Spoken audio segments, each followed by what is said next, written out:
ची बातमी बघून आम्हाला इकडे पाठवले आणि पालकमंत्री दोघांनी, प्रताप सरनाईक साहेब आणि या दोघांनी तुमच्याकडे पाठवलं, तुमची भेट घ्यायला सांगितलंय. घाबरू नका. हे सर्व कीट धान्य हे सर्व आणलेलं आहे तुम्हाला तुम्हाला. आता भांड्या कुंड्या सहित सगळं पाठवून दिले. बोलून घ्या साहेब आम्ही आलो आता त्या आजीजवळ.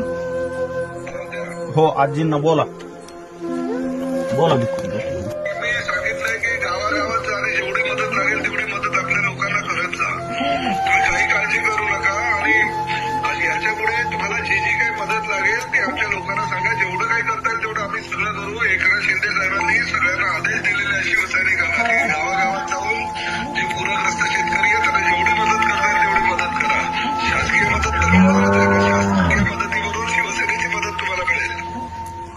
होय म्हणून आमचे अजित पेगळे आलेले आहेत. तुम्ही त्यांचा फोन नंबर घेऊन ठेवा. अजित पेगळे तुम्हाला जी मदत लागेल ती करेल सगळी. पण आता काही करायचं नाही म्हणून लोक आहेत तिथले गावातले त्यांना सांगत जावा. पण असं एवढं आपला जीव आहे तर सगळं आहे. आताच आमचं पालकमंत्र्याबरोबर बोलणं झालं. ती सुद्धा तुम्हाला बोलतो म्हणले. तुम्हाला बोलतो बोललेले आहेत.